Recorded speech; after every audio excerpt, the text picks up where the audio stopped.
this question. Thank you very much. Thank you for the warm welcome. Yes, I'd like to report to you on the preliminary results of our expert group. What can we do? What do we need to do in the cultural heritage sector to improve the use of our materials across borders? And I think this issue is especially relevant to our Baltic Sea regions because, as we've heard today in the keynote speeches as well, we have strong connections between our countries over the centuries. There have been a number of political, cultural, historic, linguistic realignments. That means that material is not necessarily held in the place where it is relevant today. We have a lot of dispersed collections, and you mentioned Rostock Library is 450 years old. And we have the fortunate history that although the city burned down a couple of times and was destroyed in the Second World War, the library was preserved intact. And just yesterday, we were talking to the National Library of Finland because the main university library in Turku, as you may know, burnt down in 1809, producing a loss of a large base of Finnish materials. And actually some of the materials that are relevant to Finland is held in Rostock. So we're thinking about how can we contribute to the Finnish digital library by digitizing that material. And I think that's just one example where cultural heritage institutions across the Baltic Sea country can work together to make up for lost materials in the past.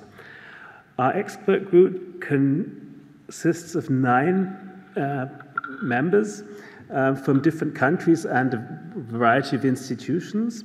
And a number of the colleagues are here with us today. And they represent different institutions. We're mainly librarians, but some of the institutions also have archival collections, such as the University Library of Rostock. Obviously, research is a huge field, and we, in the beginning, were a bit worried, can we sort of address the whole field of research with lots of different disciplines? So we decided on a different approach, not to look at individual disciplines, but to look at what is holding us back. What obstacles are there that restrict the use of cultural heritage materials across borders? And then in a second step, we tried from our experience in different countries to identify good practice examples where we thought, okay, here somebody has come up with a solution that might help to overcome these restrictions. And deriving from those good practice examples, we're trying to develop recommendations for different stakeholders.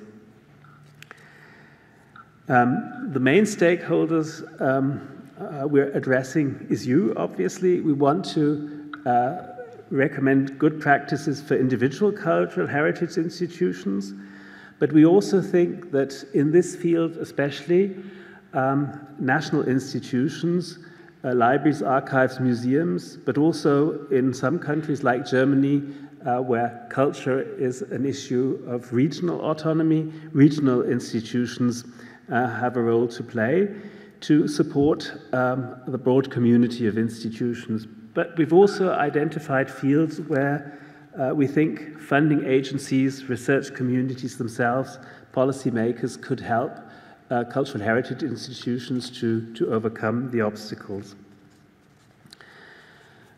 We've decided and identified 5 broad fields of activity we want to focus on specifically.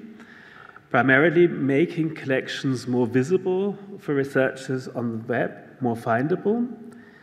Then to improve the access both to the original and to digital versions of cultural heritage materials, including born digital materials, obviously. Then also to look at the growing field of digital research services, and that is a field that I think all of us are coming to terms with, and we all realize that we need to expand and enhance our staff skills in these fields. But not only in the digital research fields, we also identified there is a need, especially in the Baltic Sea region, to improve linguistic skills, traditional skills, but also indexing skills to make quality material available to researchers.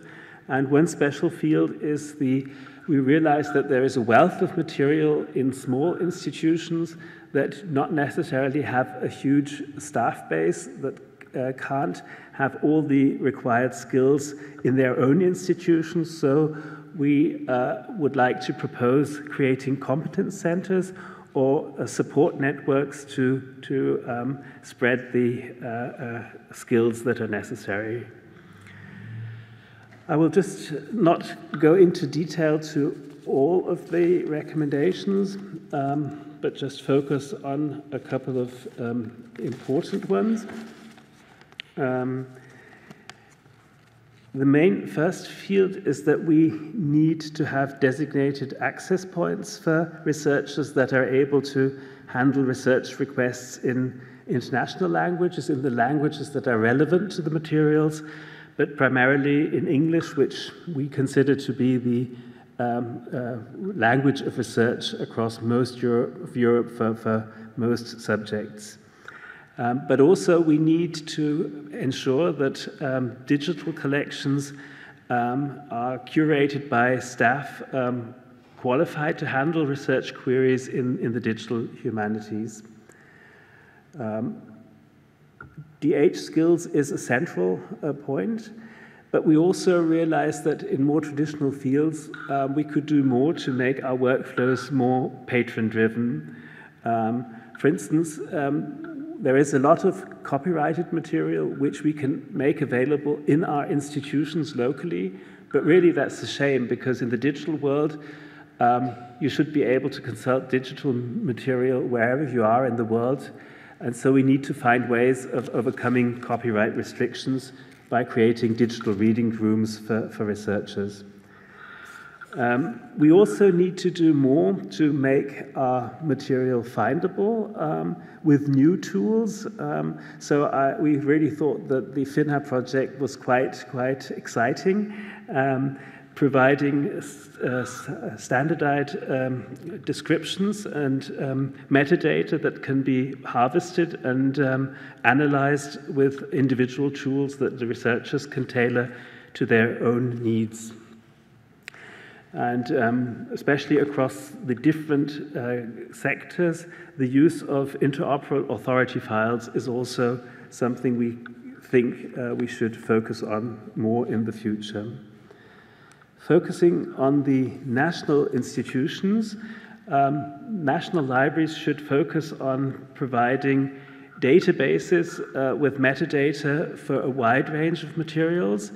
I think we're quite good at digital resources already or on traditional printed books, but a lot of the material we hold are special collections, and the quality of and interoperability of metadata in special collections is something we can improve on as well, because especially with the special collections, we have material in different places that have to be more visible on the web. And I think that is something we could focus on in the Baltic region over the coming years.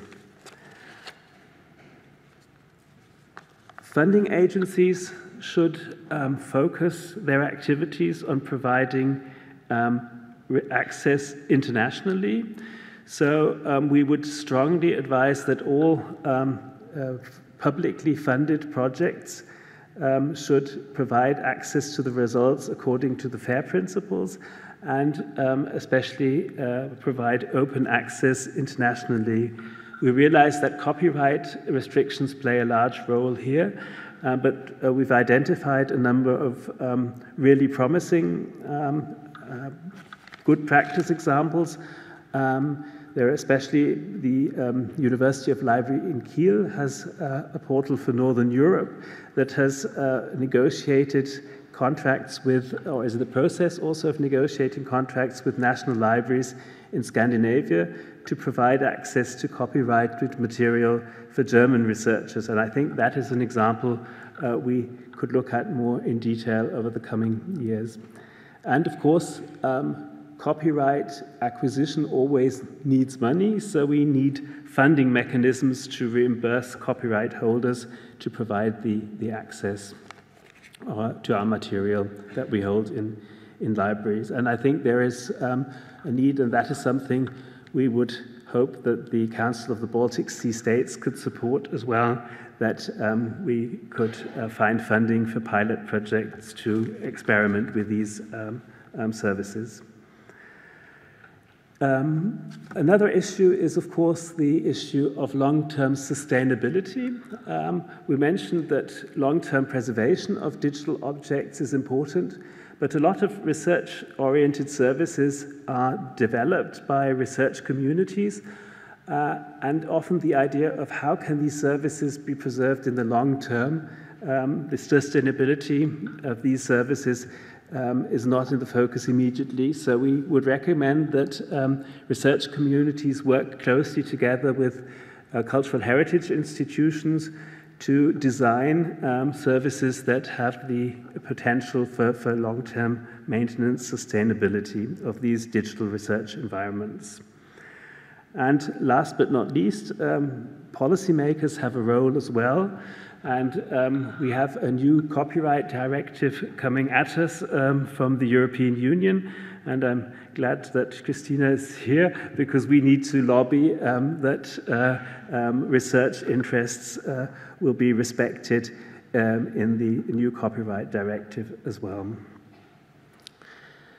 Yes, we should work together proactively to strengthen the links between research communities and cultural heritage institutions. And I think that is something we're already effectively doing today, but it would be wonderful if this conference were not just a one-off event, but if from this conference, from the activity in our expert groups, we could come to a long-term exchange of ideas and solutions.